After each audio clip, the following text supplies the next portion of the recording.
Prezados, vamos dar início à segunda mesa redonda. Eu convido aos presentes que se acomodem para poder reiniciar nossos trabalhos.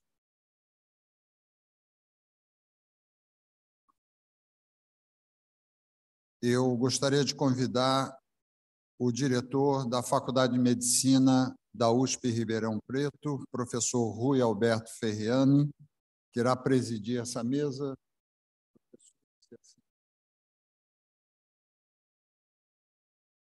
Nós teremos à distância a participação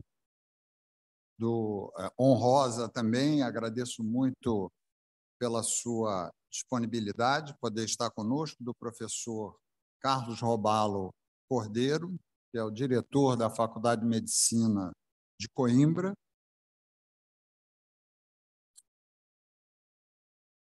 Convido também, mais uma vez, professores Roberto Medronho, professor Rossano Fiorelli, que são os organizadores dessa atividade, juntamente com a professora Heloísa. Não, já. Bom, enfim. Então, eu passo imediatamente a palavra ao professor Rui Alberto Ferreira. Bom dia aos colegas à distância, aos colegas aqui presentes.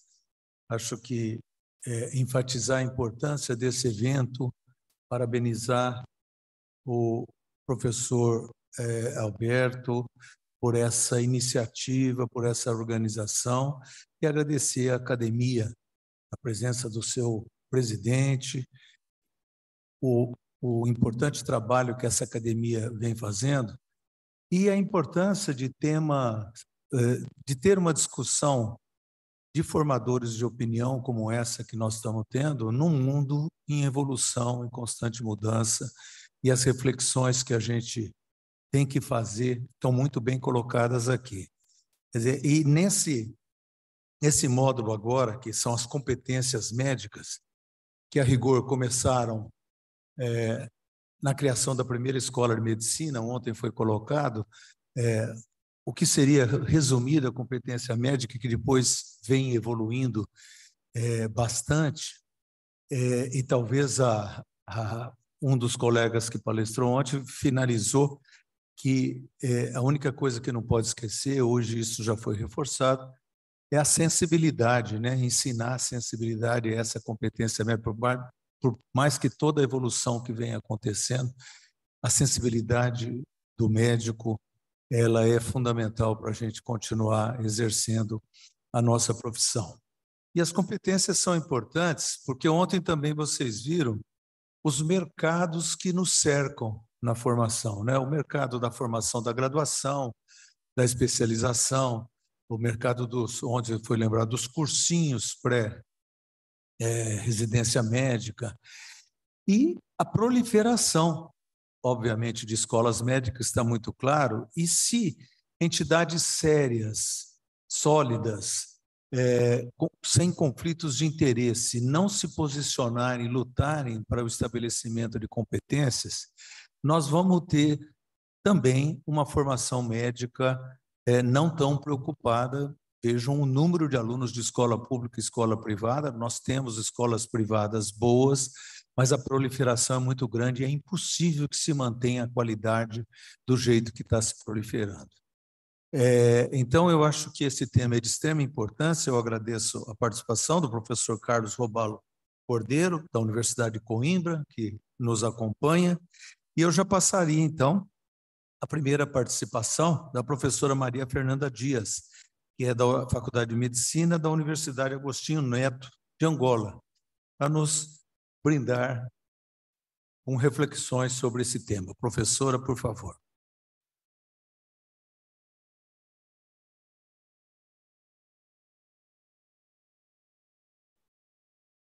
Bom dia a todos. Eu começo por cumprimentar especialmente a Academia Nacional da Medicina, na pessoa do Presidente, professor Francisco Sampaio, organização do evento, por ter acolhido este 5º simpósio da Rede Acodem de Língua Portuguesa. A minha gratidão, em especial, à organização, na pessoa do presidente da Acodem, professor Alberto Schneider, pelo convite que nos foi endereçado. Estarmos aqui, podemos partilhar o nosso conhecimento, aquilo que são os nossos desafios a nível das dos nossos países emergentes. Cumprimento igualmente pelo acolhimento e tudo quanto fez para tornar esta estadia bastante agradável. As minhas saudações igualmente para os colegas do painel, os colegas aqui presentes e aqueles que assistem de forma remota. Na verdade, quando nos foi colocada a hipótese de falarmos sobre os desafios da aquisição de competências médicas para o ingresso atento às expectativas da sociedade moderna, foi um desafio para nós. Um desafio porque nós estamos numa rede em que há, digamos, uma heterogeneidade e diversidade de desenvolvimento. E foi um período bastante longo de reflexão e começamos por falar um pouco da nossa instituição, que penso que a maior parte não conhece, contextualizá-la e depois apresentar efetivamente aquilo que é o desafio. Temos níveis diferentes de intervenção, níveis diferentes de desenvolvimento, embora historicamente a nossa Faculdade de Medicina, tendo em conta também a origem da colonização comum, é também bicentenária. Mas a história do nosso povo, o facto das mudanças políticas, acabaram também por interferir naquilo que seria a progressão. E aqui nós temos este primeiro slide, que a escola é, na verdade, bicentenária. Está integrada desde 1980, já no pós-independência, na Universidade Agostinho Neto, UAN, da qual resultou da fusão de duas instituições anteriores, a Universidade de Luanda e a Universidade de Angola. Continua a ser ainda e a ocupar um lugar cimeiro, precisamente por ter nascido há longo tempo, e procura destacar-se pela busca contínua da melhoria da qualidade. Este é um dos aspectos que ainda nos consegue colocar num lugar no país ainda cimeiro. Como visão, tem a capacidade, tenta promover o reconhecimento, quer a nível nacional e internacional, como uma instituição de referência, não só no ensino médio, como também na investigação. Aqui de igual modo,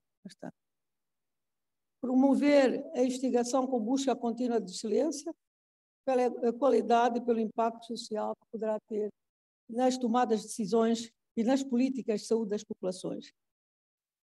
No atual contexto, tem estado a promover cursos de pós-graduação, para além dos cursos de pré-graduação, cursos de medicina com um período de 6 anos, quer estrito senso como lato senso, enquadrado no âmbito de uma formação contínua dos docentes. Neste momento, vamos entrar na 3ª edição do mestrado em Educação Médica, a primeira iniciada com a colaboração da Universidade do Porto.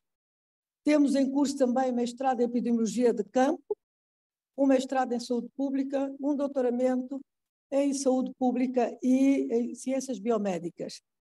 Ambos cursos contamos com a participação quer da Universidade Nova de Lisboa, através do Instituto de Higiene e Medicina Tropical, e do Instituto de Saúde Pública da Universidade do Porto. No nosso contexto, importa aqui apenas ressaltar rapidamente que a origem remonta desde a Real Escola de Cirúrgica, que em 1711 foi designada como Aula de Medicina e Anatomia de Luanda. Em 1836 é criada a primeira Escola Médico-Cirúrgica de Luanda.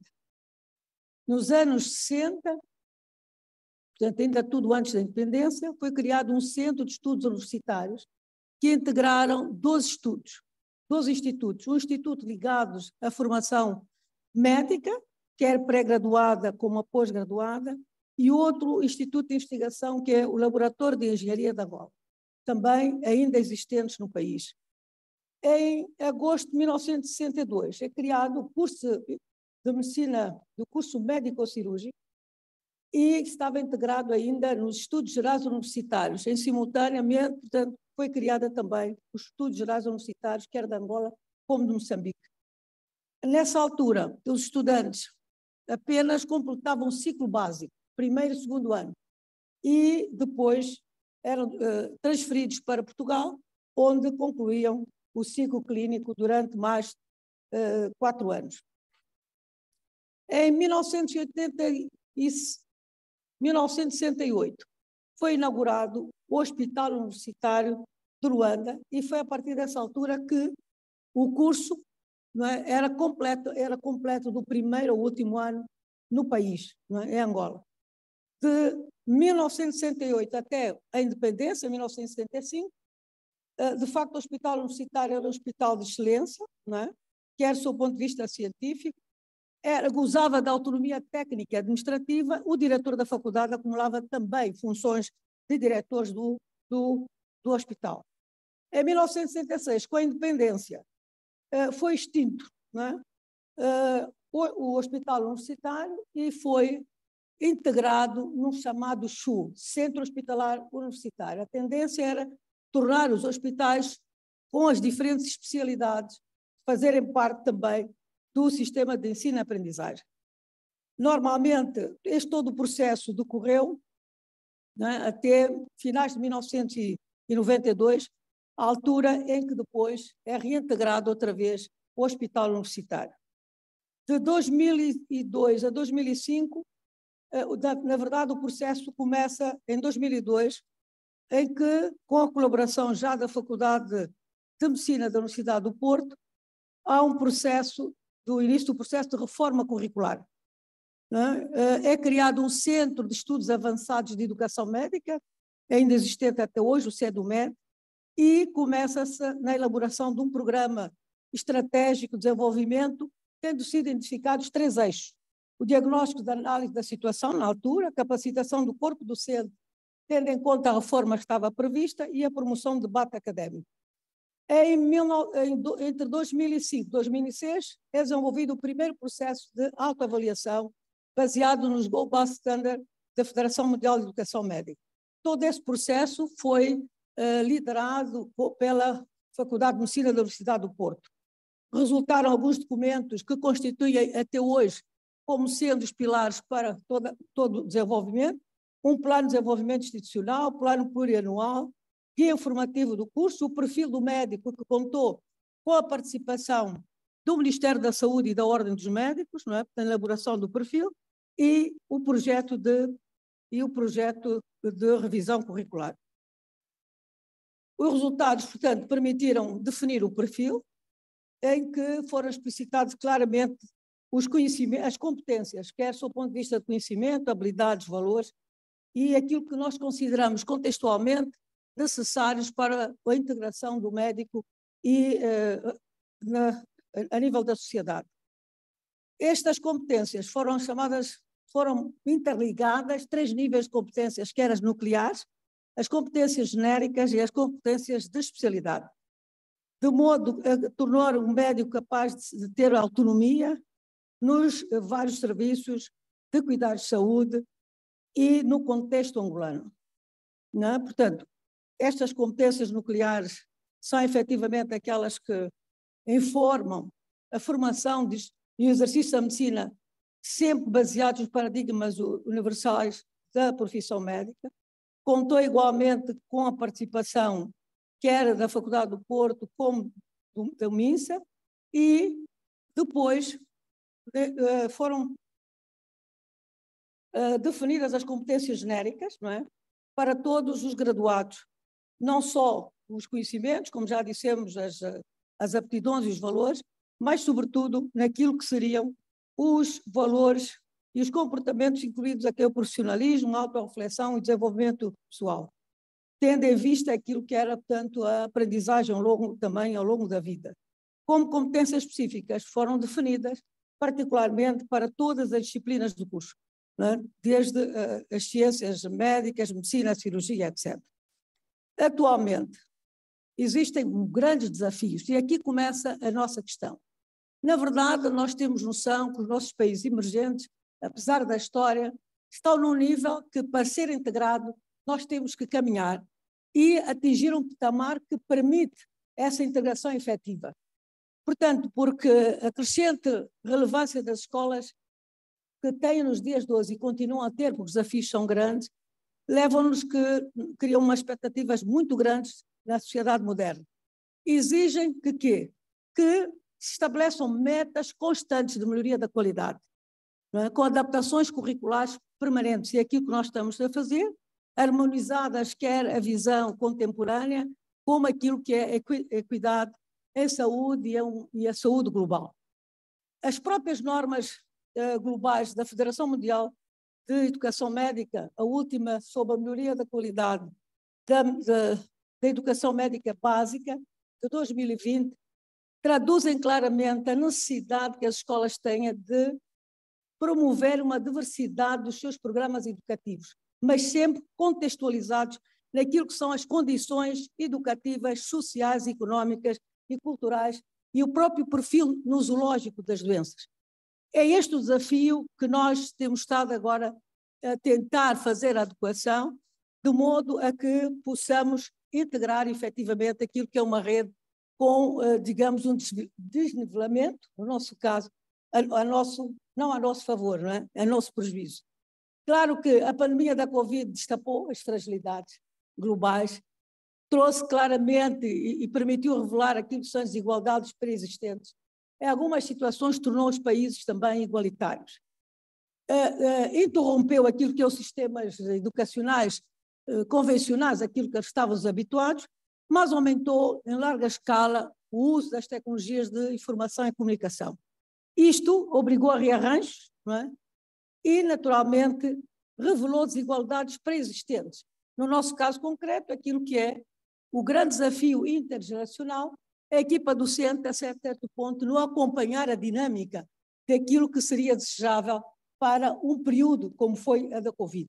Nesta manhã tivemos o privilégio de vermos, desde a primeira apresentação até a última, a importância de que deve ser a inteligência artificial, o domínio das tecnologias, numa fase como hoje, em que, naturalmente, tal como a internet, é impossível nós impedirmos que a juventude possa aderir a isso.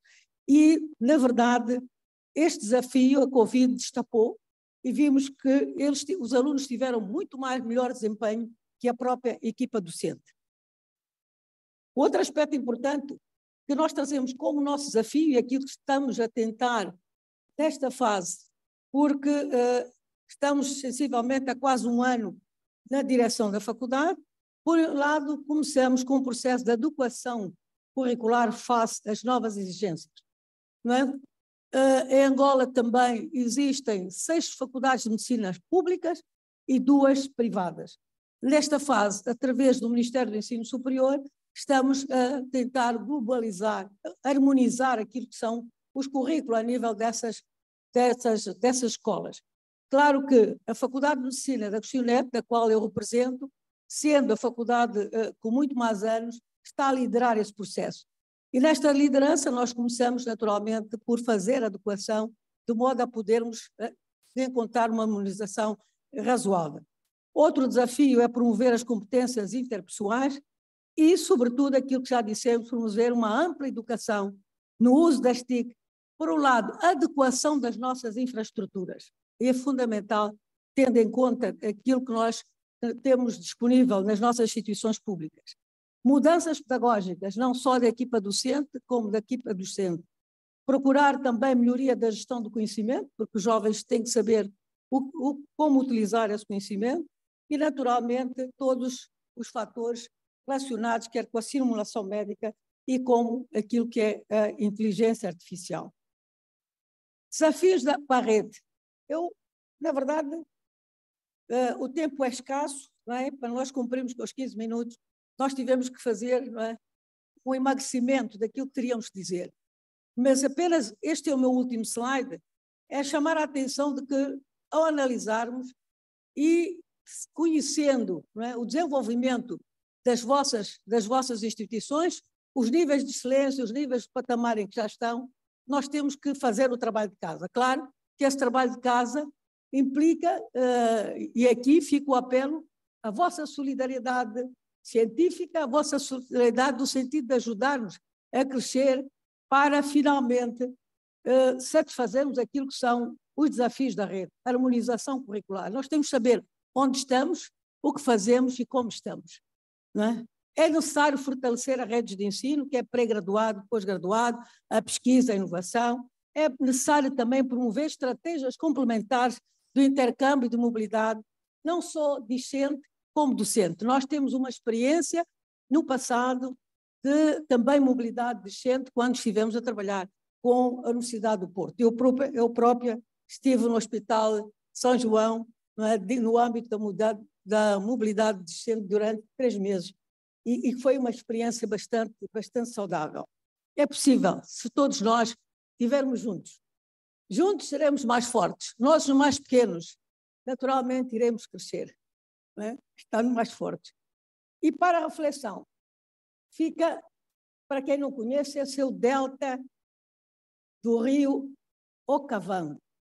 O rio Okavango é um rio no nosso país, conhecido pelos ambientalistas, que tem 1.400.000 km², que desagua no deserto de Kalahari, na Botsuana. E, simbolicamente, o delta tem uma configuração de uma árvore, por acaso não encontrei a imagem.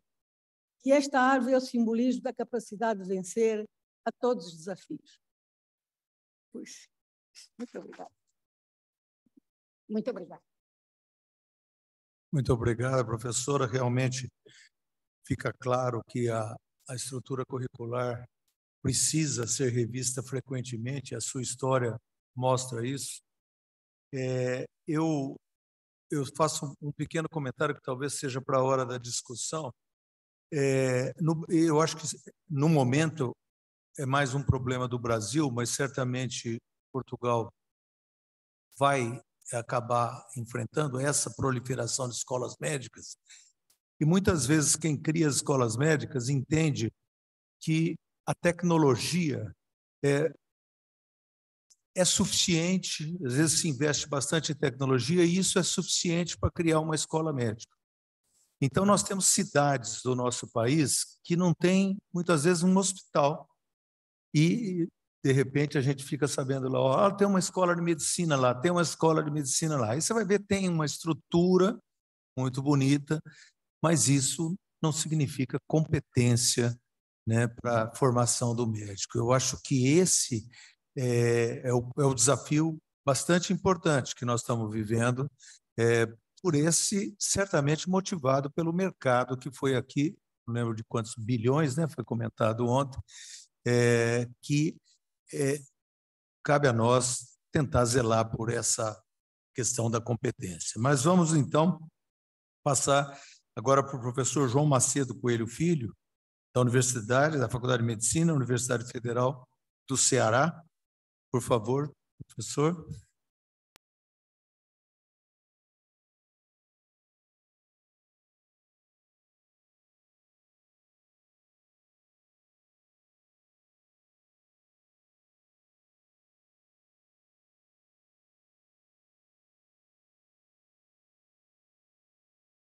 Bom dia a todos. Eu gostaria de agradecer o convite para participar desse importante simpósio.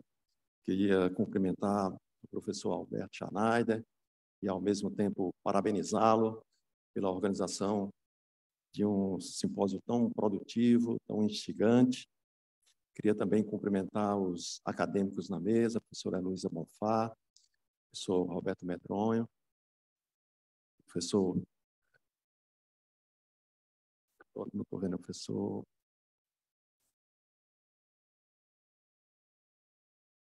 Desculpe, professor. Professor Rossano Fiorelli. Rossano, eu não estava... e, em nome dos quais, eu gostaria de cumprimentar todos os acadêmicos da Academia Nacional de Medicina. Queria também não estar presente, mas saudar e cumprimentar o professor Francisco Sampaio, pela excelente condução da Academia Nacional de Medicina, inclusive ocupando, nesse momento, uma importante função no que tange à formação médica no Brasil. Eu vou falar sobre, conforme solicitado, sobre os desafios na aquisição de competências médicas para os egressos, para que os egressos atendam às expectativas da sociedade moderna, mas como que tentando fazer uma síntese. Na verdade, todo esse simpósio, desde ontem, nós estamos nada mais, nada menos do que falando sobre desafios. Os desafios são inúmeros, são desafios complexos. E como nós já estamos fazendo essa apresentação no finalzinho do simpósio, eu imagino que nós fomos solicitados a fazer um destaque dos principais desafios, ou pelo menos daqueles que nós julgamos à luz das nossas necessidades institucionais, nas realidades de cada escola, nós julgamos como os mais importantes e nos quais a gente deveria concentrar as nossas ações. E assim vai ser a nossa apresentação. Quando foi especificado, adjetivado a nossa sociedade como uma sociedade moderna, eu acho que a gente estava tendo em mente, na verdade, alguns pressupostos, algumas características dessa sociedade moderna, dita moderna. Uma sociedade hiperconectada e digitalizada, foi muito falado sobre isso aqui, uma sociedade em que há um amplo acesso à informação, em que os avanços são extraordinários da biotecnologia, em que há um avalanche tremendo do conhecimento técnico-científico, mas também uma sociedade que, apesar de todo esse desenvolvimento científico, tecnológico, portanto, com a tendência ao tecnicismo, sim, está voltada para alguns pressupostos humanistas. É uma sociedade que clama e se esforça pela inclusão, seja a inclusão social, a inclusão de gênero, a inclusão étnica. Uma sociedade que tenta respeitar imensamente as diferenças entre as pessoas e que reconhece cada vez mais a importância das humanidades. E aqui, quando a gente está falando de educação médica, a gente adjetiva, chama de humanidades médicas, porque certamente com o modelo famoso, muito propagado, o modelo flexneriano, nós tivemos uma inclinação muito grande do processo de educação médica para o tecnicismo, para o manejo das tecnologias, uma formação puramente centrada nos processos fisiopatológicos da doença, portanto, centrado mais na doença do que no processo de saúde. E, de certo modo, com esse modelo que pautou a formação médica, pelo menos aí durante 20, 30 anos, nós nos afastamos verdadeiramente de alguns pressupostos que são fundamentais para uma prática médica efetiva. E quando eu falo efetiva, não preciso dizer que é uma prática médica humanizada, porque esse conceito de humanização, ele está implícito no próprio conceito de uma prática médica que todos nós queremos e que a sociedade moderna exige. Portanto, esses são pressupostos importantes que eu acho que vão permear os principais desafios que nós podemos identificar para a educação médica, para esta sociedade moderna. No campo da educação médica, nós presenciamos mudanças importantes nos últimos anos e, em última análise, essas mudanças elas tentam orientar a formação médica para o atendimento das exigências da sociedade. Ou seja, quando a gente fala em um currículo baseado em competências e quando a gente entende competências como sendo algo ligado ao conhecimento técnico-científico, a habilidades psicomotoras e atitudes, nós estamos bem consentâneos com aquelas características que eu apresentei previamente da sociedade moderna, em que incorpora o conhecimento técnico-científico, que aí dá conta da complexidade da tecnologia, incorpora a necessidade do fazer, das habilidades, mas entende que o pressuposto humanista é fundamental, e daí porque o componente de atitudes, o componente afetivo, passa a ser parte integrante das competências esperadas para o médico. E, ultimamente, do ponto de vista mais prático, isso mais aplicável para quem está no dia a dia da prática clínica, nós temos as atividades profissionais confiáveis, que é uma aproximação ainda maior daquilo que se espera que o médico vá desempenhar e desenvolver no seu contexto de trabalho. Então, dizem respeito a responsabilidades e tarefas exigidas no cotidiano do médico em um determinado contexto onde se dá a sua prática clínica. No Brasil, nós tivemos e temos as diretrizes curriculares nacionais do curso de medicina, e, ainda que sejam diretrizes para as quais nós podemos apontar algumas limitações, elas têm uma importância muito grande no sentido de balizar a formação médica no país, e essas diretrizes já incorporam as competências entendidas como conhecimentos, habilidades e atitudes, e tem uma importância muito grande no sentido de definir o perfil do profissional médico esperado, ou, por que não dizer, exigido pela sociedade moderna no Brasil. Portanto, um profissional que tenha particularmente competências na área de atenção à saúde, entendendo aqui o manejo de condições clínicas, de doenças, etc. Um profissional com competências na área de gestão e um profissional com competência na área de educação e saúde.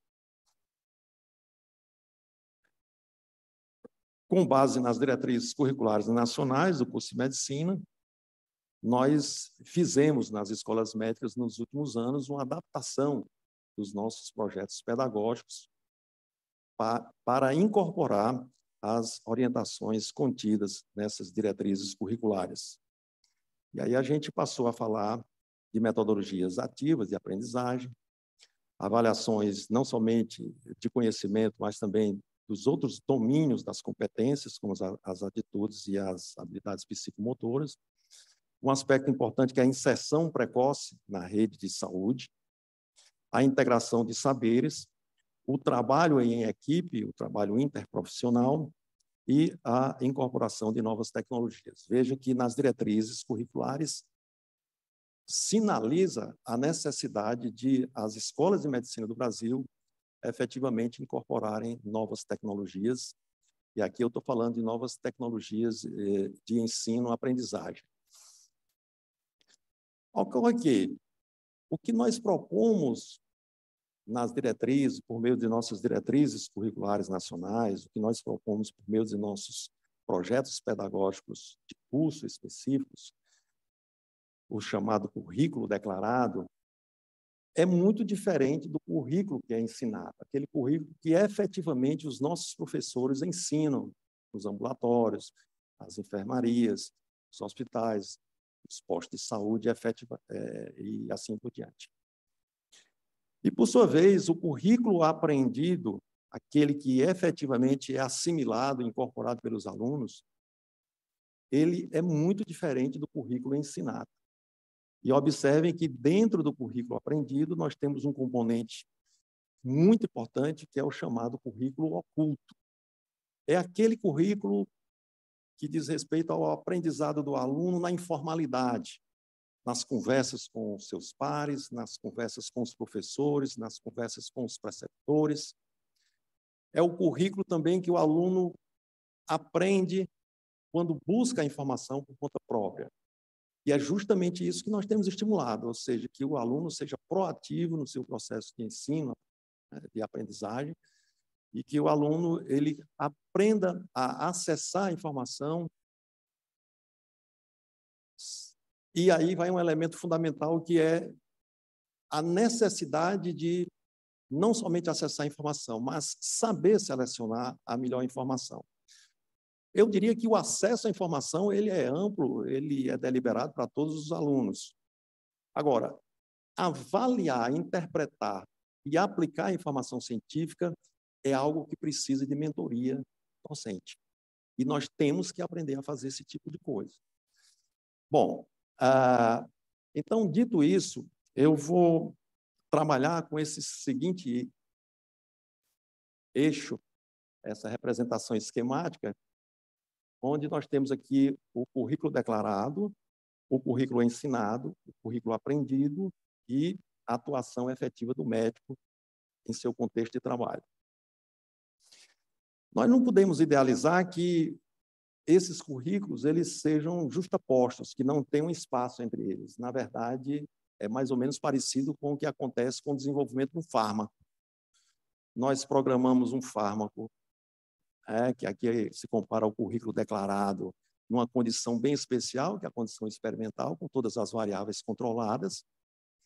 Depois nós submetemos esse fármaco para uma segunda etapa, que diz respeito ao estudo com pessoas, fase 2, e muitas vezes a gente percebe que o desempenho do fármaco no modelo experimental, quando chega na fase 2, não foi exatamente o mesmo.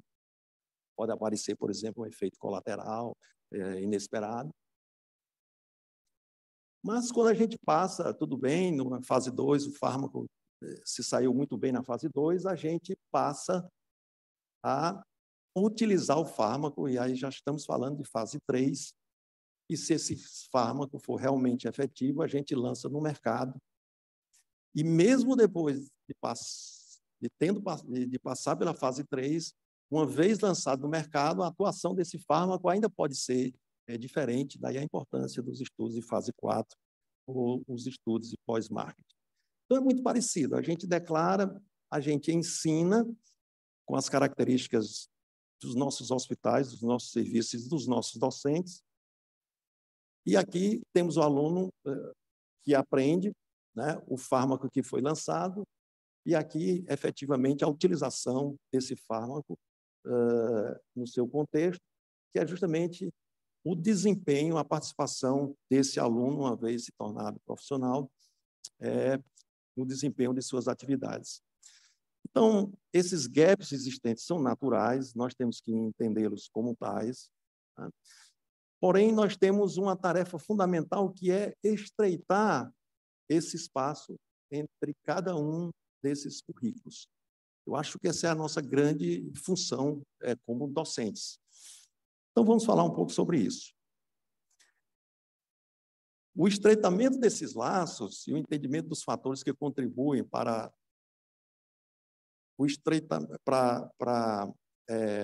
não amplificação desse espaço dizem respeito justamente aos nossos desafios. Então, aqui eu apresento o primeiro desafio, número 1, que é justamente a gente estimar o tamanho desses espaços, o tamanho desses gaps. E a gente faz isso por meio dos processos avaliativos.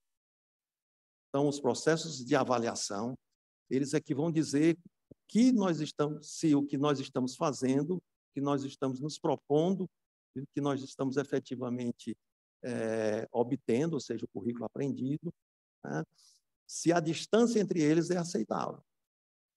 Então, foi falado fundamentalmente aqui da necessidade de avaliações internas e externas, avaliações seriadas ou não seriadas, e destacado um elemento fundamental das avaliações, que é o feedback. Então, eu diria que esse é o primeiro desafio que nós vamos ter, que nós temos nas nossas escolas.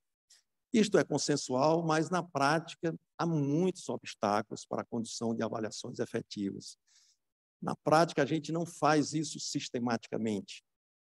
Na prática, a gente acaba se submetendo às avaliações externas, que têm suas limitações, apesar de muito importantes, mas muitas vezes não falam das especificidades do cotidiano de cada escola. Por outro lado, a gente tem que entender os determinantes desses espaços, que aí são justamente os desafios 2 e 3. Os determinantes desses espaços têm a ver com os sujeitos do processo de ensino-aprendizagem, que somos nós, docentes, os discentes e os preceptores, e tem a ver com as características institucionais. Vamos falar de cada um rapidamente. Em relação aos docentes, eu diria que o nosso grande desafio, atualmente, é exatamente o processo de qualificação pedagógica dos mesmos. Nós temos excelentes especialistas em nossas áreas. Por exemplo, na minha escola, 95% dos docentes têm doutorado, mas a nossa qualificação pedagógica é extremamente ainda incipiente. 75% em um estudo dos docentes relataram que eles não estavam efetivamente preparados para implementar os currículos, os chamados currículos baseados em competências. Então, eu proponho que nós defendamos programas mais específicos e ampliados de desenvolvimento pedagógico de docentes. Né?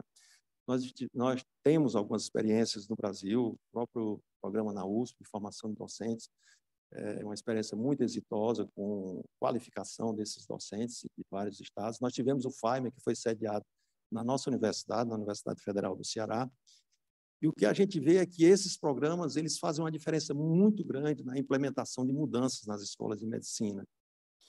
Porque, além da qualificação pedagógica em si, esses programas são formadores de líderes, de lideranças que vão conduzir esses processos em suas respectivas escolas.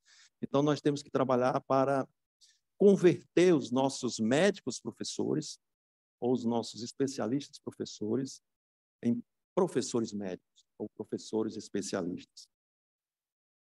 Nós temos também... Professor Macedo, desculpe pelo tempo, mas nós solicitaríamos, se pudesse terminar. Esse aqui é 1 minuto.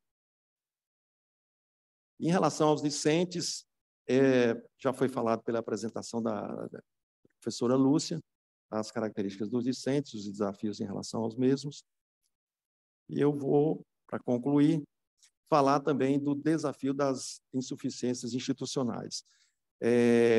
Nós tivemos 2 programas institucionais dos Ministérios da Saúde e da Educação, de desenvolvimento das escolas de medicina, o ProMed e o ProSaúde. Esses programas já têm quase 20 anos, e eu acho que é chegado o momento de nós solicitarmos novos programas por parte dos ministérios para a implementação dessas mudanças e para equipar as escolas de medicina e elas poderem enfrentar os desafios colocados para o desenvolvimento da educação médica na sociedade moderna. Surgem novas necessidades, como laboratórios de habilidades, simulação, tecnologias digitais, que precisam ser melhor implementadas nessas escolas.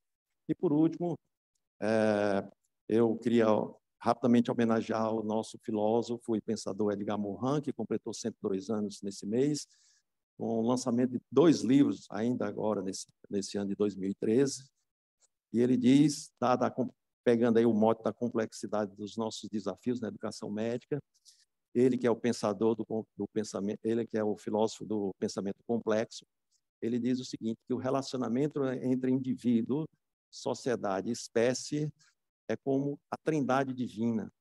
Um dos termos gera o outro, e um se encontra no outro. Muito obrigado e desculpa por ter passado.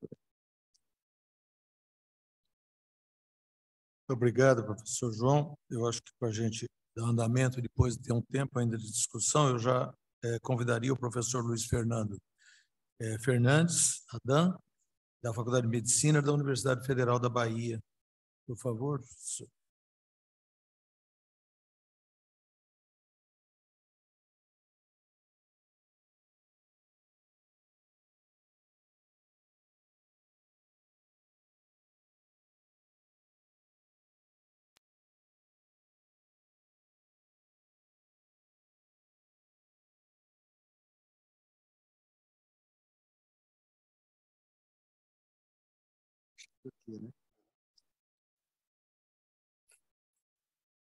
Bom dia.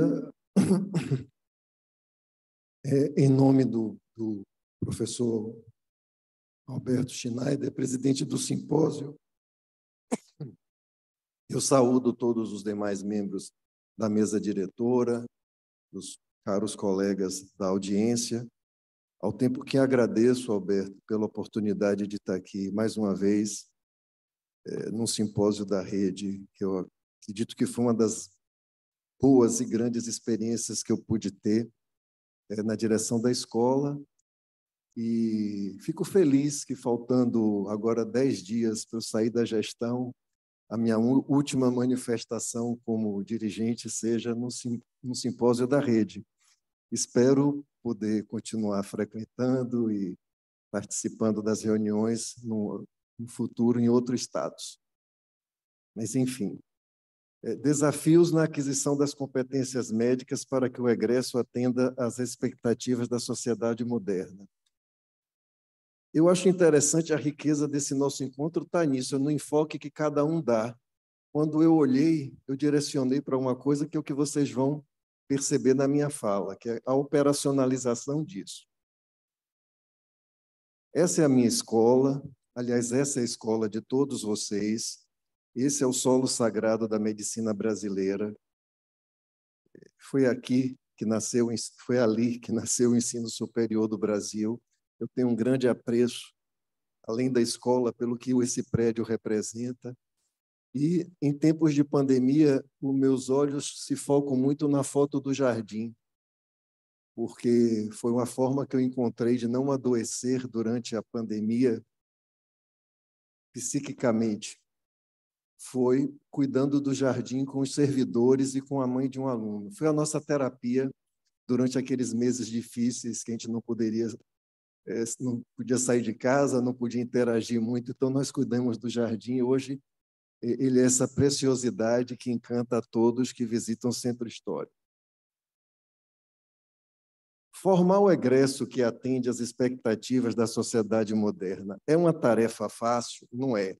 Sempre que eu me via diante dessa situação, eu pensava nos meus filhos e naqueles quebra-cabeças de 500 peças que a gente leva dias para montar, e no caso da nossa árdua tarefa de adequador, nós levamos anos, às vezes décadas, e quando parece que a gente vai completar o quadro, aparecem novas demandas e o quebra-cabeça vai se complicando. Não, não é uma tarefa fácil. Quem são os atores envolvidos nesse projeto? A gente tem um objeto do nosso trabalho. O objeto do meu trabalho não é, em última instância, o estudante, é a sociedade, é a comunidade, no caso de nós, docentes de escolas públicas, na maioria das vezes. O nosso objeto é a sociedade, a demanda, o tipo de profissional da saúde, seja médico ou seja outro, que aquela comunidade precisa. Mas há atores envolvidos nisso. O governo central, evidentemente, os docentes, e não podemos negar o apoio do corpo técnico das escolas, o corpo discente. Então, no meio aí dessa reação triangular, desse tripé, está a sociedade. O que a sociedade quer? Quais são as expectativas da comunidade? Como é que deve ser o médico que vai assisti-lo?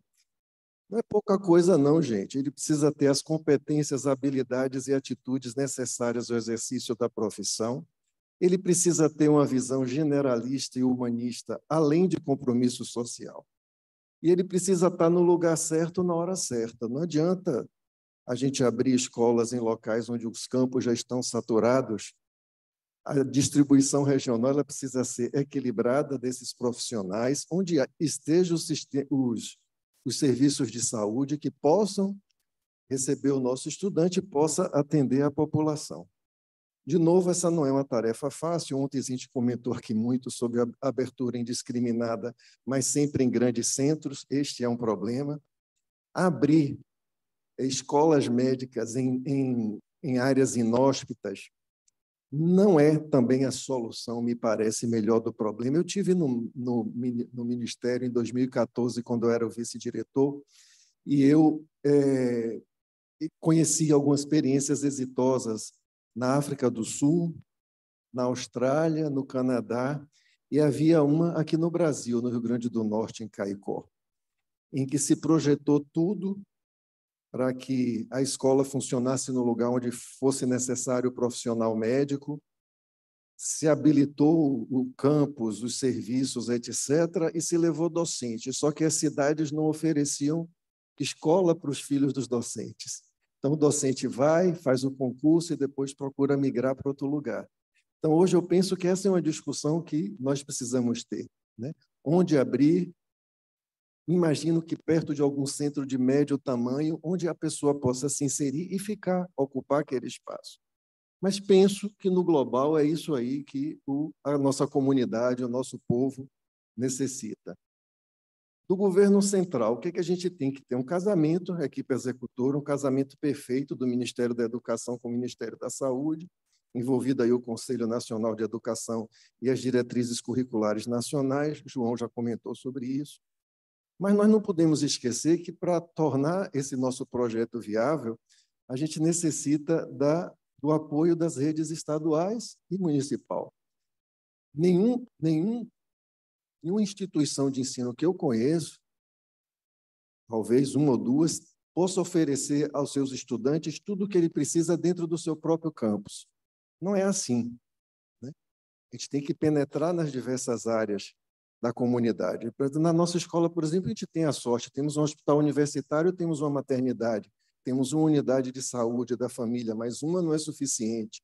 Nós não temos um SAMU, nós não temos um monte de coisa da qual a gente precisa dessa interação com o Estado e o município. O percalço que eu vejo grande já comentei, a abertura indiscriminada de escolas médicas.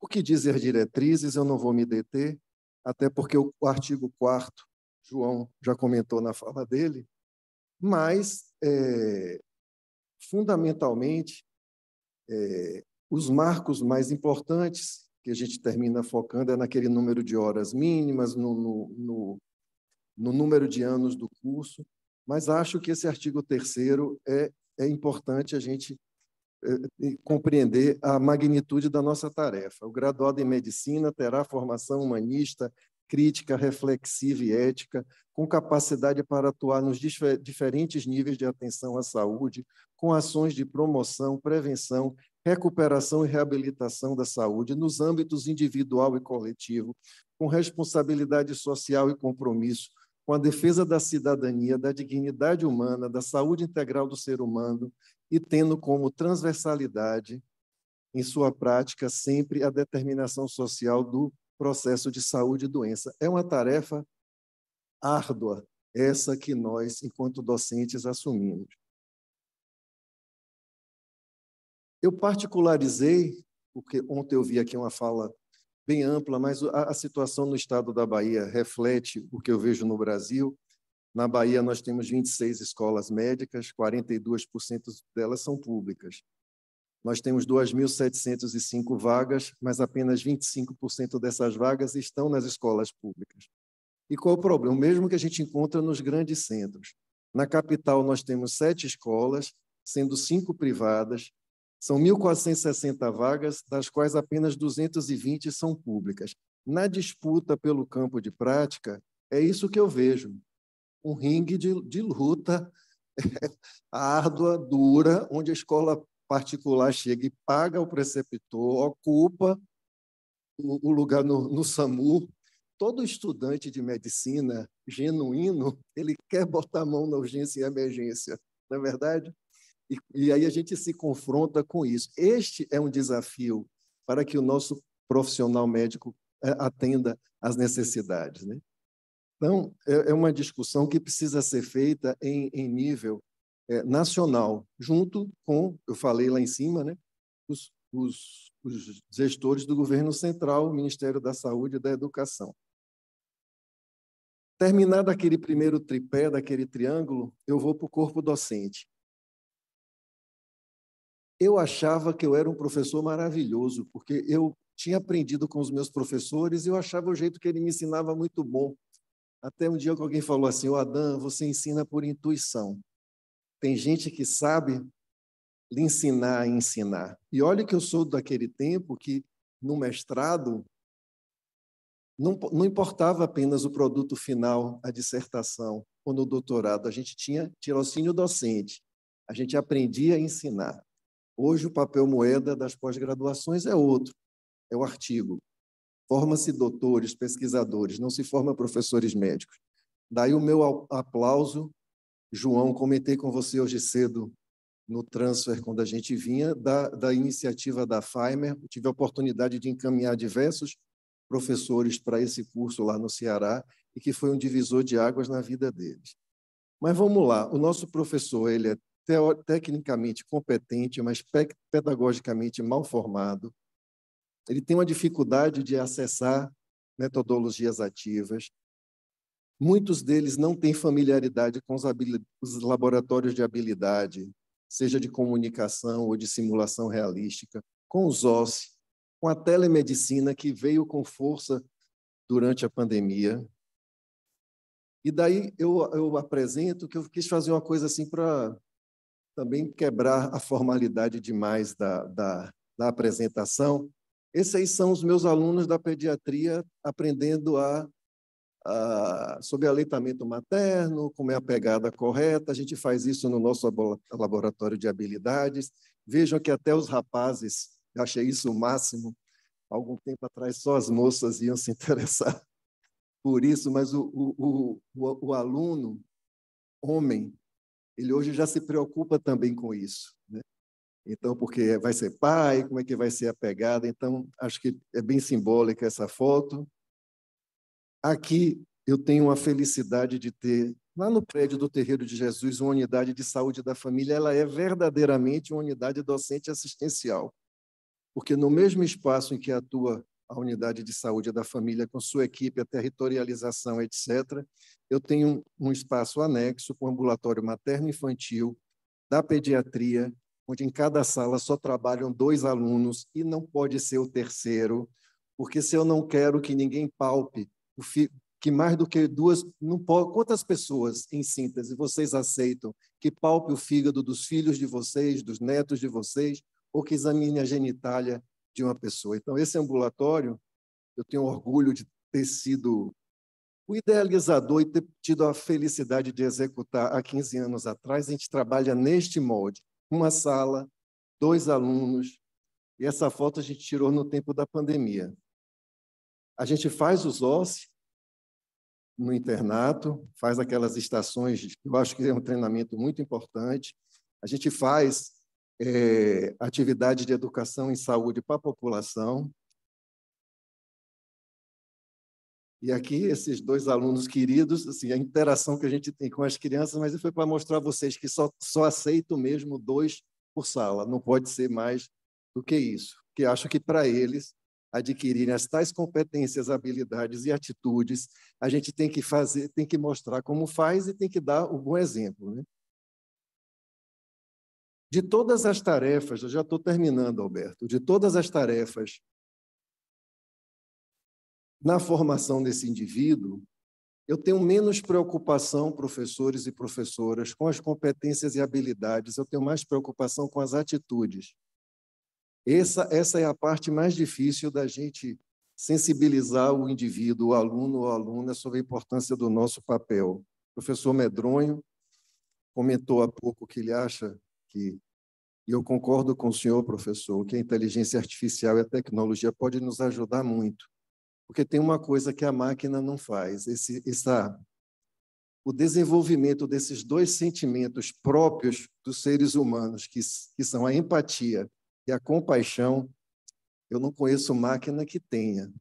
A compaixão é um dos mais nobres sentimentos que eu conheço e que eu tento transmitir para o meu estudante.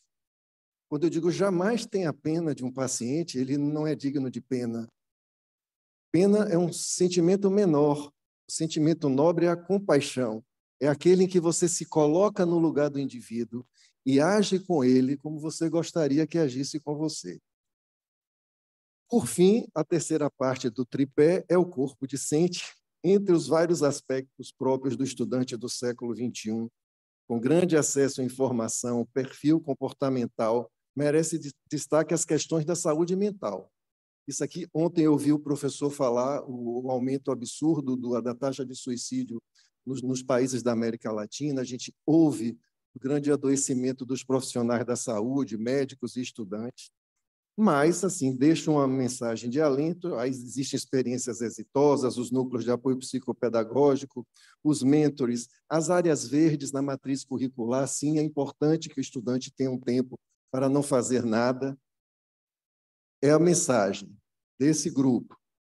Eu acho que eu estou terminando. Alberto, ainda não 1 minuto. Pois é, nesse 1 minuto eu falo da homenagem que eu quero fazer a essa senhora aqui.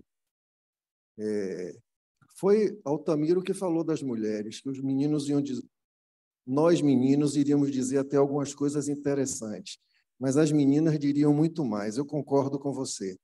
Eu tinha pensado em homenagear justamente essa senhora Nise da Silveira. Nise da Silveira foi egressa da Faculdade de Medicina da Bahia, formou na turma de 1926, era a única entre 76 homens. Pelo trabalho de conclusão da tese doutoral dela, vocês já dava para ver quem ela seria. Ela fez um ensaio sobre a criminalidade da mulher no Brasil no ano de 1926. Era uma pessoa de vanguarda. Essa foto, esse quadro foi pintado por Di Cavalcanti em 1958. Esse gatinho aí é muito simbólico, porque Nise, além de tudo que representou para a população brasileira, a novas técnicas de tratamento de pacientes com sofrimento mental, ela foi a grande madrinha da terapia ocupacional, porque foi ela que difundiu a ideia de que os animais, ter um pet, ajudava no tratamento das doenças mentais das pessoas. Então, assim, o meu mais fervoroso apreço por ter a oportunidade de tê-la tido na nossa escola. E a última coisa que eu fiz, na última congregação que eu participei, foi nomear um dos nossos pavilhões, justamente o da terapia ocupacional, com o nome de Nise da Silveira. Eu acho que era uma homenagem justíssima. Eu agradeço aos senhores pela atenção. Muito obrigado. Muito obrigado, professor. Eu partilho com vocês uma experiência exitosa. O professor João Macedo bem conhece. A partir da Faimer, dos nossos docentes indo, começando, nós temos em Ribeirão Preto um centro de desenvolvimento docente com capacitação docente, e eu diria que dos docentes contratados nos últimos 15 anos, 100% já fez algum tipo de curso na capacitação docente. Do total, nós estamos com 80%. É lógico que nós temos docentes muito antigos. E esse centro é extremamente ativo, que vai desde cursos de elaboração de testes até toda a nossa atividade de atitudes, toda a formação. É um centro, se alguma escola tiver interesse, tá aberto, eles têm partilhado experiências com outras escolas e realmente foi um investimento muito importante da nossa escola. Por fim, eu já convidaria o professor Jair Scarlau, da Universidade Eduardo Mondlane de Moçambique. Professor. Professor Rui, me permita só fazer uma observação. Peço ao professor Jair que respeite os 15 minutos, assim o fará, sabemos disso, mas teremos muito pouco tempo para os comentários, já que a programação precisa ser cumprida. Então, vamos ver se nós ainda conseguimos ouvir algumas pessoas após talvez 5, 10 minutos no máximo. Muito obrigado, professor Alberto.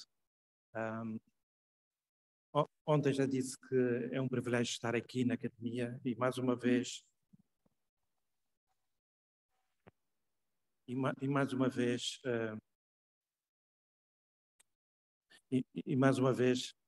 quero agradecer ao professor Alberto por me convidar para mais um painel.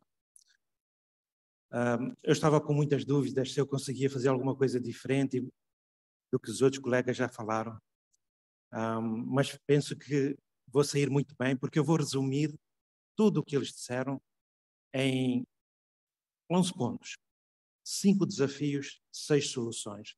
As minhas apresentações vão ser como de ontem, muito de tópicos, e vou começar por falar da questão dos desafios. Eu acho que os colegas anteriores já falaram sobre isso, já comentaram sobre as dificuldades que há na aquisição de competências.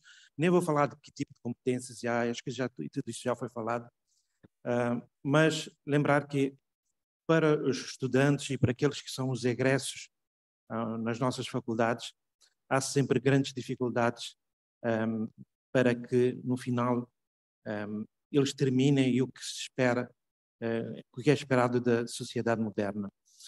Então, falando com os colegas da minha faculdade, achamos que existem 5 desafios importantes. O primeiro é a questão da vasta quantidade de conhecimento que hoje temos. Falamos já sobre isso. Hoje vais ao Google, pões uma palavra, vem milhões de artigos. Vais ao PubMed, são milhões de artigos.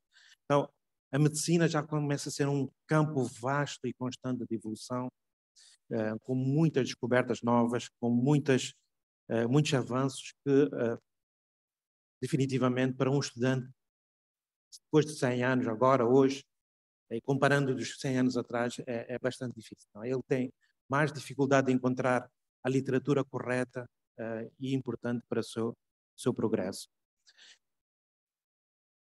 Bom, esta vasta quantidade de conhecimento é importante. O estudante precisa adquirir, não é?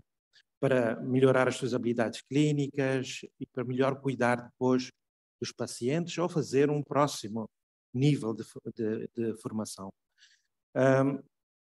E isso é um grande desafio também para os estudantes ou para aqueles que são os egressos nas nossas faculdades.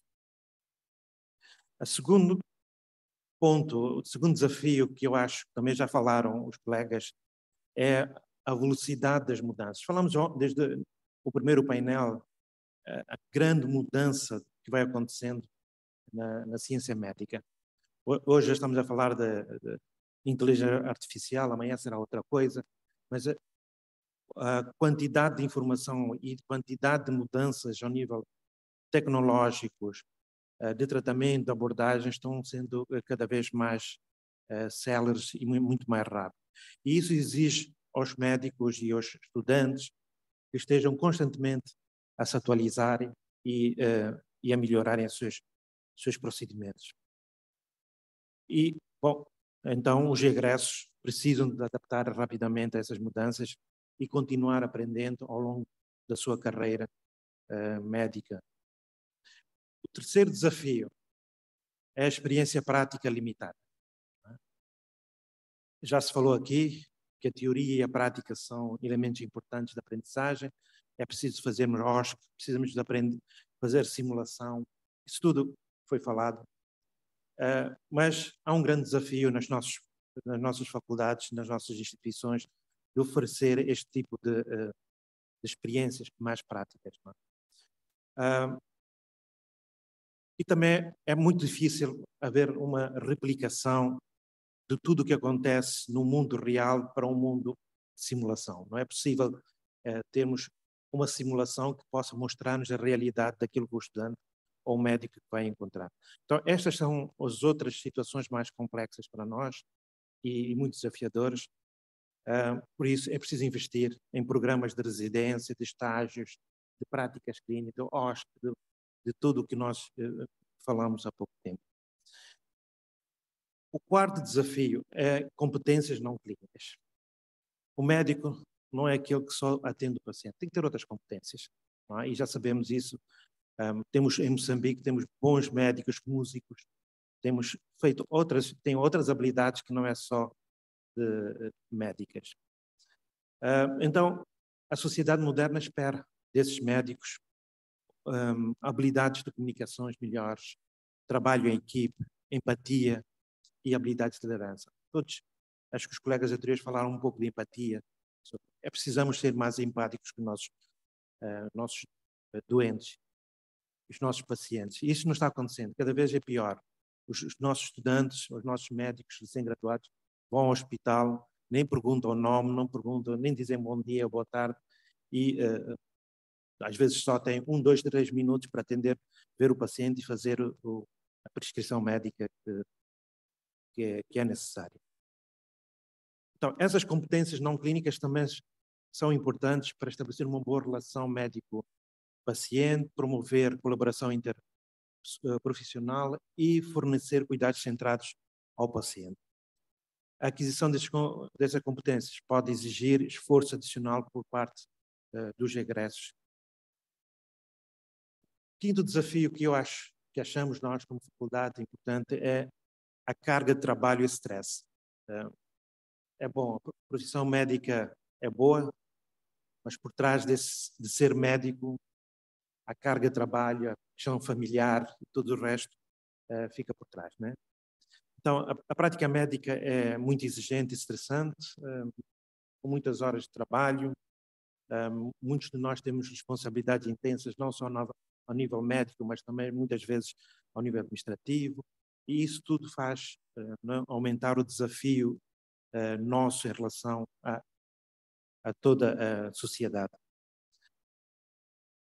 Por isso, quando nós entramos numa universidade, numa faculdade e somos médicos, precisamos de preparar-nos para esta grande carga de trabalho e gerenciar esse stress que podemos ter no dia a dia. Então, o autocuidado é uma outra coisa que nós nunca falamos. Os médicos também têm que ter, os estudantes também devem ter os seus autocuidados, né? E o suporte adequado para si próprio também são essenciais para evitar o esgotamento e manter o equilíbrio entre aquilo que é a vida profissional e aquilo que é a vida pessoal. Muitos de nós, já sabemos, temos um gap muito grande entre essas duas vidas. Então, sobre os desafios, considerar esses 5 pontos, achamos também que as expectativas da sociedade moderna é fundamental que as instituições de ensino médico estejam cientes deste desafio e implementem programas que abordem essas questões. Não é? Então, além disso, a aprendizagem contínua ao longo da carreira médica, por meio de educação médica continuada e atualizações constantes, é essencial para acompanhar as demandas que têm havido na evolução constante que a sociedade vai tendo. Então, sugerimos 6 soluções, não sei se serão importantes ou não, mas é aquilo que achamos que devemos fazer. E algumas delas estão na revisão curricular. Não é? É preciso que as instituições médicas constantemente façam revisões curriculares para garantir que estejam atualizadas e abordem as necessidades práticas. Há pouco tempo falou-se da introdução, não é, da disciplina mais tecnológicas a nível dos currículos para estarmos em frente deste processo da inteligência médica. Devemos incluir tópicos emergentes, como já falei, da inteligência artificial em saúde e ética digital, além do fortalecimento de habilidades de comunicação, empatia e trabalhos de equipe. A segunda solução seria melhorar ou abordar os conhecimentos teóricos e adotar uma abordagem baseada em competências, né? Mas isso vai exigir aos estudantes muito tempo de prática por meio de estágios clínicos, simulações e treinamento de habilidades clínicas. Achamos nós, tendo estas experiências, o estudante ou o médico que vai se formar estará mais preparado para lidar com a prática real. A terceira solução, a colaboração entre profissionais de saúde. Nós aqui falamos só médicos, mas temos uma grande equipa de saúde. Temos os enfermeiros, os técnicos. Não, é preciso estarmos todos juntos, colaborarmos para fornecermos cuidados de qualidade e abrangentes nas nossas instituições. É preciso proporcionar oportunidades para que os estudantes trabalhem em equipes interdisciplinares, com enfermeiros, com farmacêuticos e fisioterapeutas. E neste processo todo de aprendizagem interprofissional, dar a possibilidade dos nossos egressos, nossos estudantes, desenvolverem habilidades de trabalho em equipe e comunicação eficaz. A quarta solução possível é tentar termos programas de residência mais estruturados e mais abrangentes, com exposições de variedades de casos clínicos e oportunidades de aprendizagem prático supervisionada. É importante oferecer suporte adequado aos residentes, para que eles tenham também um equilíbrio saudável entre o trabalho e a vida pessoal, bem como acesso a recursos e bem-estar, e sem esquecermos daquele apoio psicológico que eles também precisam. Quinta solução, e a penúltima, é a educação médica continuada. Precisamos continuar a incentivar e buscar a educação médica continuada para manter atualizados os nossos egressos em termos científicos e tecnológicos, e oferecer também programas profissionais, conferências, cursos para apoiar na educação contínua. E, por fim, a questão do bem-estar dos médicos, isso não deve ser esquecido. Hoje, durante esses 2 dias não falámos sobre isso, mas também nós somos os humanos e o nosso bem-estar é fundamental para que possamos também desempenhar as funções de forma correta. Então, há a necessidade dos hospitais e das instituições promover um ambiente que seja valorize e dê o bem-estar ao profissional de saúde, fornecendo recursos e programas de suporte, serviços de aconselhamento, atividades de promoção de saúde e políticas que possam promover um equilíbrio saudável entre o trabalho e a vida pessoal. Então, basicamente, falando dos desafios e sugestões de soluções, eu concluiria com duas frases muito simples. Se nós implementarmos essas soluções, não acredito que sejam as totais, acho que haverá mais soluções. As instituições de ensino médico podem ajudar os egressos a adquirirem as competências que são necessárias para esta sociedade cada vez mais moderna, cada vez mais tecnológica, cada vez mais de inteligência artificial. E já falamos sobre isso, não é? Estaremos mais preparados e capazes de fornecer cuidados de qualidade e adaptar-se às demandas em constantes evoluções na prática médica. Então, isso que eu queria trazer, não vos trouxe nada sobre a história da faculdade. Eu já apresentei nos simpósios anteriores o que é a Faculdade de Medicina, o que faz, quais são os cursos. Então, decidi mostrar-vos um pouco e acho que consegui concluir tudo o que os meus colegas disseram, está mais ou menos nestes pontos que eu referenciei. Então, muito obrigado aos colegas que me antecederam e aos colegas que estão. Muito obrigado, professor. O tempo foi bem cumprido. Eu acho que para a gente dar andamento, eu pediria ao nosso moderador, professor Carlos Cordeiro, as suas considerações e, obviamente, os nossos 3 acadêmicos, né?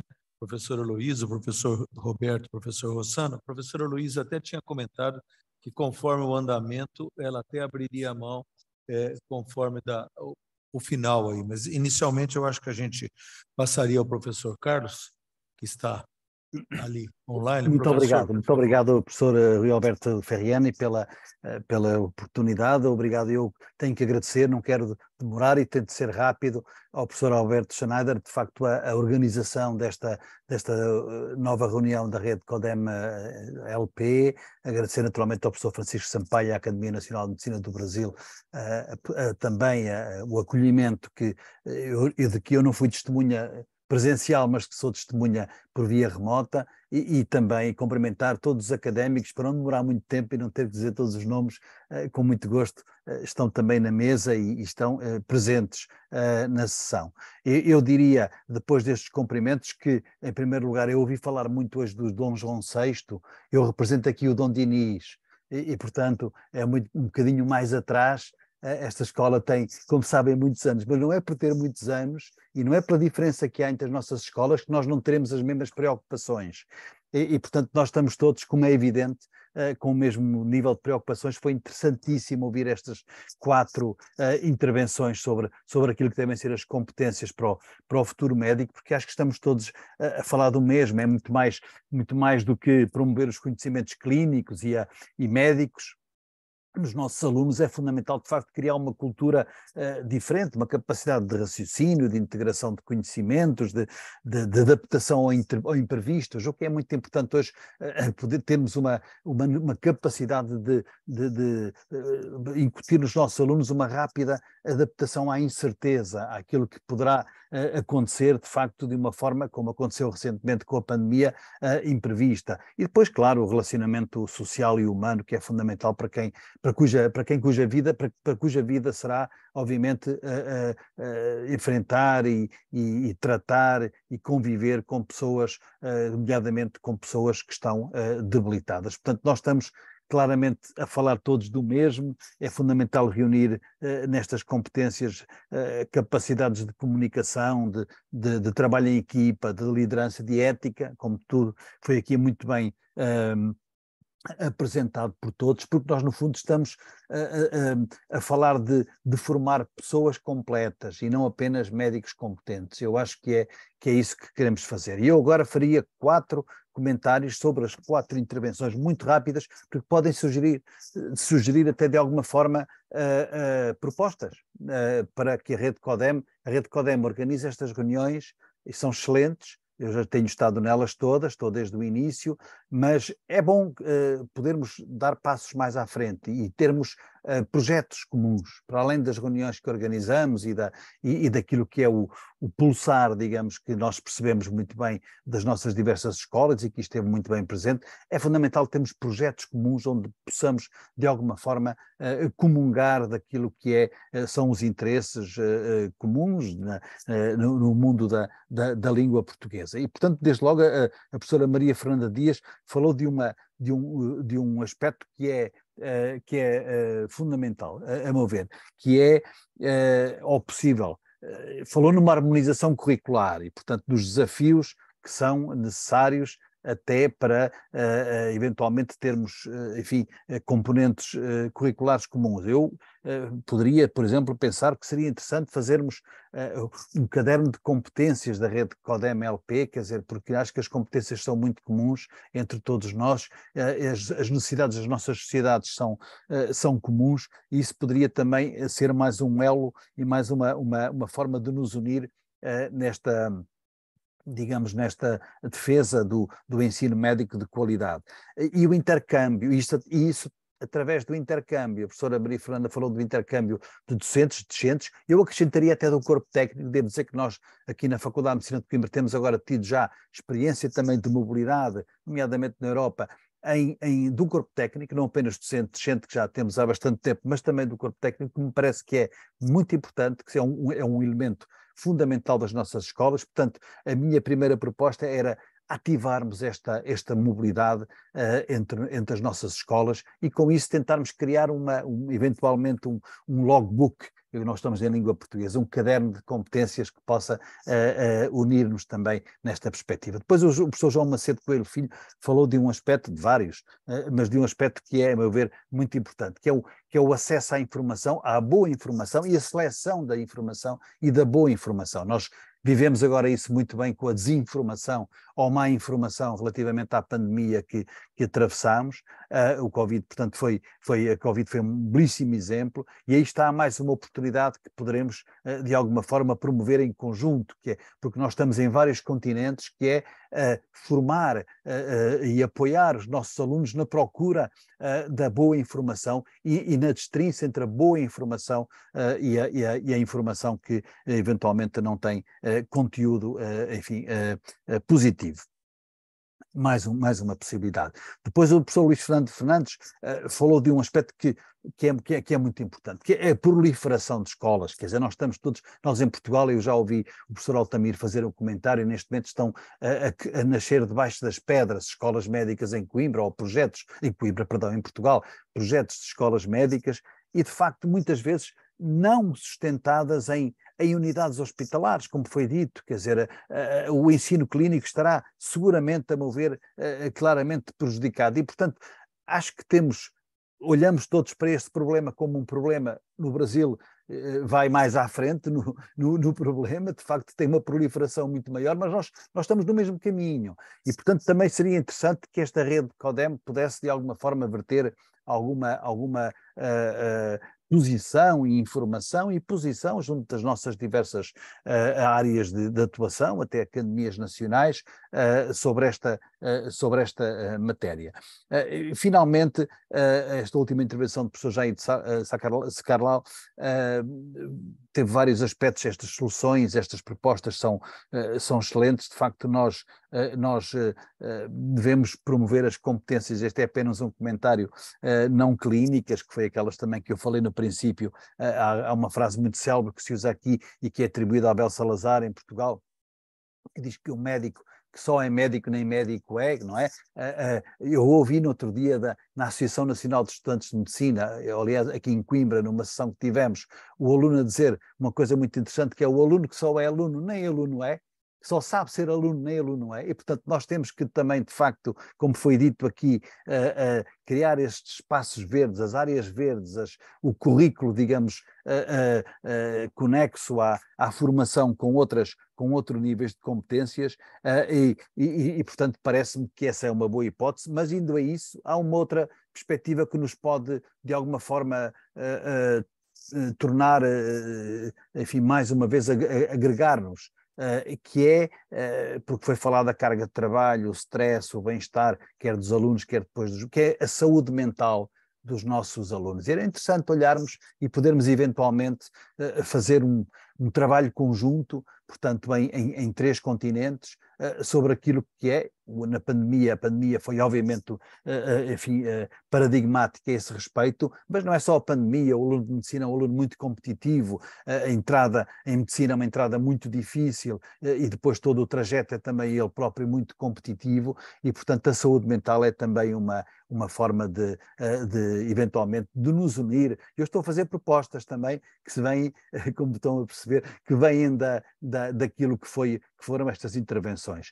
Finalmente, é a última proposta, porque também foi falada a educação médica contínua, não apenas e continuada, não apenas nas nossas escolas, e a pós-graduação, obviamente, é também um desiderato das nossas escolas. Eu julgo que numa próxima reunião da rede CODEM poderíamos fazer uma componente aberta, portanto, enfim, um seminário, um workshop, enfim, o que fosse entendido como mais interessante, em que pudéssemos de alguma forma também mostrar aquilo que, ou a partir daquilo que nós em termos de educação médica contínua e de pós-graduação temos nas nossas diversas escolas, promover também formação, portanto, para um público mais alargado, seja onde for, pode ser em Coimbra, e eu até posso propor que seja em Coimbra, como devem calcular, teria todo o gosto, até porque criámos há pouco tempo, devo dizer, e esse é um aspecto que me parece interessante, criámos agora uma cátedra supranumerária, uma cátedra da universidade, mas que foi conferida à Faculdade de Medicina, em saúde global. E tivemos, por isso, nós há 15 dias, concedemos o título de doutor honoris causa ao diretor-geral da OMS aqui em Coimbra, o Dr. Tedros Adhanom Ghebreyesus, que vai abrir o curso. O curso começará em setembro, o curso a cátedra em saúde global, e o Dr. Tedros Adhanom virá também novamente a Coimbra abrir o curso em saúde global. Por que não aproveitarmos esta cátedra, se eventualmente tomarmos uma decisão de em breve termos uma reunião destas, e eu tenho todo o gosto em acolhê-los em Coimbra, para fazer uma reunião aberta para fora, para a comunidade, não apenas para nós. Esta também é aberta, tem outro tipo de enquadramento, mas de alguma forma para a sociedade. Nós tivemos também muito a falar aqui da sociedade, e é muito importante nós mostrarmos à sociedade, até porque sempre que nos mostramos, a sociedade confia mais em nós, e temos mais autoridade para dizer depois aquilo que todos aqui percebemos relativamente aos problemas que nos afetam e que são comuns a todas as escolas, seja em que continente for. E por isso estes eram os meus comentários e desafios até também, ou possibilidades, oportunidades, que eventualmente, portanto, não deixo nenhuma pergunta, porque já vi que são exatamente aqui em Portugal 16h36, e portanto estamos um bocadinho fora da hora. Muito obrigado pela oportunidade. Muito obrigado, professor Carlos. Então, para cumprimento, eu sei que o nosso presidente da academia, professor Francisco, honra bastante o horário, As propostas foram colocadas, eu agradeço a todos os colegas na participação, os acadêmicos abriram mão aí para cumprimento desse horário, e eu passo, então, a palavra ao presidente para os encerramentos de todo o simpósio, que foi muito proveitoso, e, mais uma vez, em meu nome, da Faculdade de Medicina de Ribeirão Preto, e tenho certeza no nome de todos, agradecemos muito a gentileza dessa parceria que foi muito saudável à Rede CODEM e estar aqui com vocês nesse ambiente muito agradável. Muito obrigado, professor. Bom, após esses 2 dias de atividades tão profícuas, eu gostaria de agradecer, em primeiro lugar, à presidência da Academia Nacional de Medicina, mas também às nossas diretoras e diretores, que nos honraram com suas presenças não só de outros países, mas também aqui do Brasil. E eu acredito que todos ficaram muito satisfeitos, não só com a acolhida, mas com a profundidade que os assuntos foram abordados. Eu não vou me alongar, mas eu gostaria de prestar uma homenagem ao presidente acadêmico, professor Francisco Sampaio. Nós preparamos, em nome da Rede CODEM LP, um certificado que eu vou ler e passar em mãos ao nosso presidente. Em nome da Rede de Cooperação das Escolas Médicas de Língua Portuguesa, CODEM LP, nossa profunda gratidão e reconhecimento ao presidente Francisco José Barcelos Sampaio pelo apoio incondicional à realização do 5º Simpósio, nos dias 13 e 14 de julho de 2023, nas dependências da Nobre Academia Nacional de Medicina, e cuja dedicação há de inspirar e aprofundar nossas parcerias acadêmico-científicas, contribuindo para a profícua promoção do conhecimento e o intercâmbio em educação e formação médicas entre instituições co-irmãs no Brasil e Alemar. Muito obrigado. Muito obrigado, professor Alberto Schneider. Eu acho que eu é que deveria ter feito uma homenagem à Rede CODEM, né? Mas considero que a receptividade na Academia de Medicina foi uma homenagem. Nós ficamos muito honrados em receber a rede aqui. Nós ficamos felizes de ter nossa querida acadêmica Heloísa Bonfá representando a Faculdade de Medicina da USP. Assim, eu saúdo todos os diretores do Brasil, nosso reitor da Universidade Federal do Rio de Janeiro, também acadêmico Roberto Medronho, agradecendo aos reitores que participaram.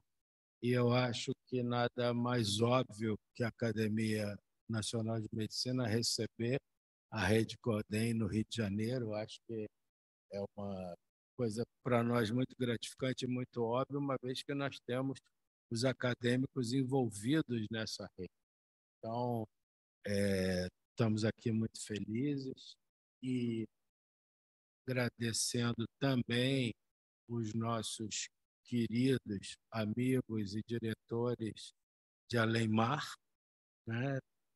Meu querido amigo professor Altamiro, que representa a Universidade de Porto, os queridos amigos de Moçambique, de Angola e aqui do Brasil, né? Do Nordeste, do Sudeste, do Sul. Então, isso muito nos honrou.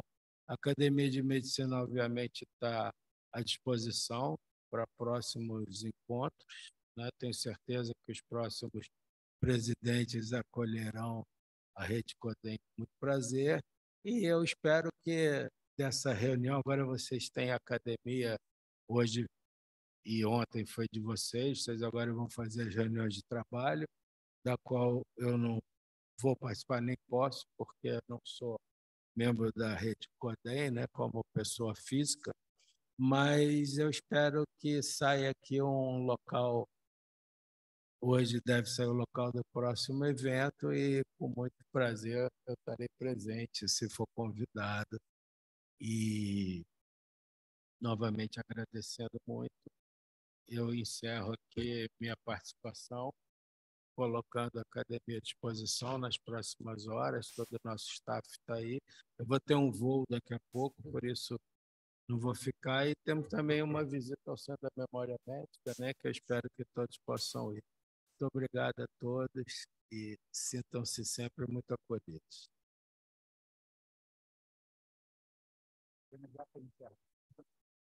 Não, não.